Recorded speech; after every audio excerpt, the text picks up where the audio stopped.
Vendredi 17 décembre, mesdames et messieurs, bienvenue à ce nouveau numéro de la revue de presse sur JCT Magazine Télévision. Félix Tshisekedi, attendu au 3e sommet Turquie-Afrique, et présumé présence de la police rwandaise en RDC, et voilà donc l'actualité qui font la une de journaux parus ce vendredi. On commence cette revue de presse avec 7 sur 7 qui titre RDC, la police rwandaise disposée à établir une base opérationnelle à Goma pour lutter contre le terrorisme. L'annonce a été faite le lundi 13 décembre 2021 à Kigali, capitale rwandaise, où des travaux de 3 jours ont été menés entre les deux forces de police qui ont signé un mémorandum de coopération bilatérale dans le cadre de la sécurisation des frontières entre la RDC et le Rwanda. Ainsi, la police nationale du Rwanda s'est dite disposée à installer une base opérationnelle dans la ville de Goma pour lutter contre le terrorisme, a fait savoir l'inspecteur général de la police nationale du Rwanda. Les protocoles d'accord que nous allons signer montrent notre intention commune d'explorer des arrangements des institutions policières. Conformément aux résolutions de la 23e Assemblée générale de l'EAPECO, tenue à Kinshasa, la police rwandaise est prête à travailler avec la police de la RDC et d'autres institutions policières régionales pour établir une unité opérationnelle conjointe à Goma afin de collecter des informations sur les activités terroristes dans la région. La lutte contre l'extrémisme viol est une bataille complexe qu'aucun pays ne peut vaincre à lui seul, a déclaré le général Dan Munyunza, inspecteur général de la police rwandaise. Il justifie cette volonté notamment par la montée de la criminalité transfrontalière, la menace djihadiste qui gangrène les Nord Kivu, celle de rebelles FDLR qui rôdent autour du parc national de Virunga ou encore les trafics de drogue et la contrebande. Nous sommes donc en train de ne donner aux criminels ni la possibilité de développer leurs réseaux dans nos pays, ni un espace havre de paix sur notre territoire pour menacer la sécurité de notre région. Cela demande notre étroite collaboration en tant que région et nous devons envoyer un message puissant à ceux qui cherchent à saboter notre sécurité et leur dire qu'ils ne réussiront pas, a poursuivi le chef de la police rwandaise. Pour sa part, le général Dieudonné Amouli, commissaire général de la police nationale congolaise, s'est dit convaincu que la signature de ces mémorandums conjoints renforcera les efforts congolais et rwandais de lutter contre toutes les formes de criminalité organisée, transformationnelle et transfrontalière, une œuvre soutenue par le président congolais. Je saisis également cette occasion pour saluer cette action encouragée et soutenue par la haute autorité de mon pays, en l'occurrence son Excellence le Président de la République démocratique du Congo, Félix Antoine Tshisekedi Tshilombo, dont le leadership et la vision pour la concrétisation de la paix et de la stabilité dans la région de Grand Lac les pousse à soutenir toutes les actions qui y contribuent, notamment à l'égard du Rwanda, pays frère et ami qui partagent des frontières avec la RDC, a-t-il déclaré à la presse rwandaise. Cette mutualisation de forces intervient au moment où l'armée ougandaise travaille aussi avec l'armée congolaise dans le Grand Nord pour combattre le rebelle ADF. Dans son discours sur l'état de la nation, le président Félix Tshisekedi a promis de limiter dans les temps la présence de troupes ougandaises en RDC. Police rwandaise à Goma, le ministre de l'Intérieur interpellé à l'Assemblée nationale nous informe Mediacongo.net.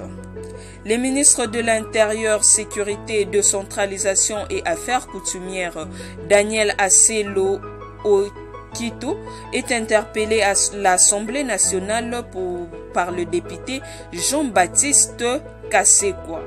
Ces derniers lui adressent une question d'actualité sur la signature d'un accord de coopération entre la police de la RDC et celle du Rwanda. Cet accord prévoit l'installation à Goma d'une unité opérationnelle conjointe entre ces deux polices.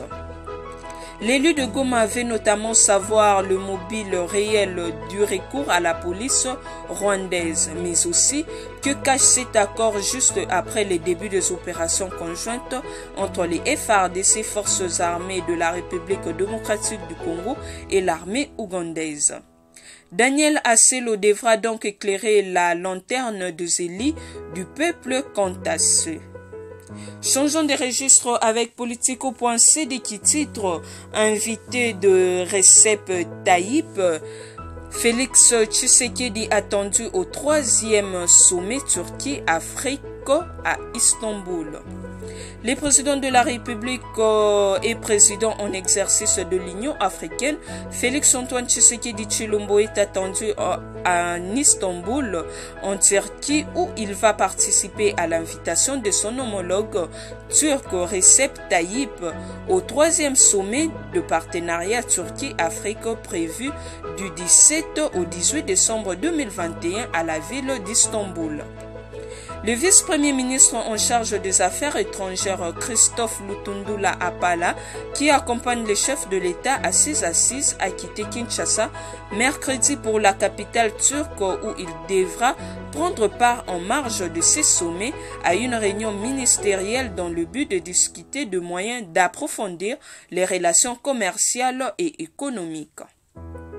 Selon une source de la présidence, l'événement aura lieu au palais de congrès de Istanbul et sera marqué par des entretiens bilatéraux et un déjeuner de travail consacré aux investisseurs dans l'objectif de resserrer le lien politique et commercial patiemment tissé depuis 20 ans. La lutte contre le terrorisme en Afrique sera aussi au centre de discussions autour de ces assises de haut niveau. Les présidents Félix-Antoine Tshisekedi Tshilombo et plusieurs autres chefs d'État et de gouvernement africains prendront part à cette rencontre qui accueillera également 1000 entrepreneurs turcs et africains. Ces derniers auront l'occasion de tenir des réunions privées. La Turquie, ayant été déclarée partenaire stratégique de l'Union africaine au cours d'un sommet de l'organisation panafricaine en 2008, s'inscrit dans le principe de la coopération gagnant-gagnant dans ses relations commerciales et économiques avec l'Afrique. Bouclons cette revue de presse avec un article de Congo Profond qui titre « Assemblée provinciale de Kinshasa, les projets d'édit budgétaire exercice 2022 présenté par Ngobi l'a déclaré recevable ». Le gouverneur de la ville de Kinshasa a présenté ce mercredi 15 décembre 2021 les projets d'édit budgétaire exercice 2022.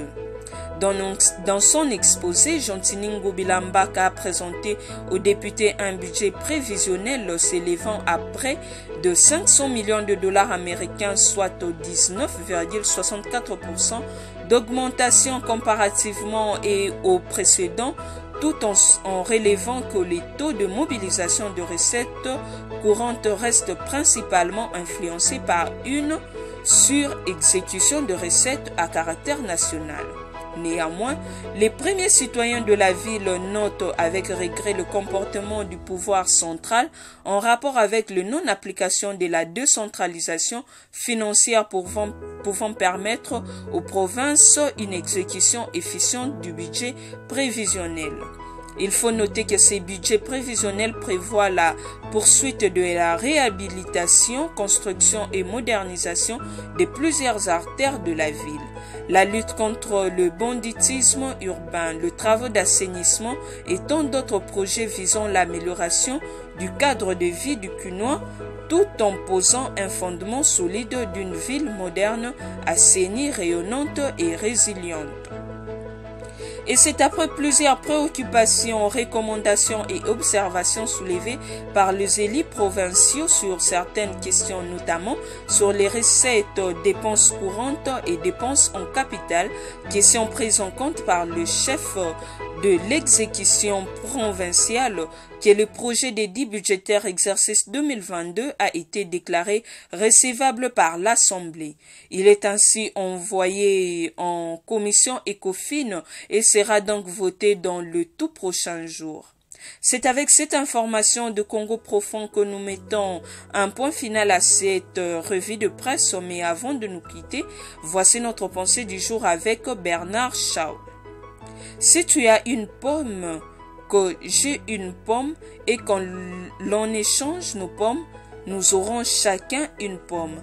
Mais si tu as une idée, que j'ai une idée, et que l'on échange nos idées, nous aurons chacun 2 idées.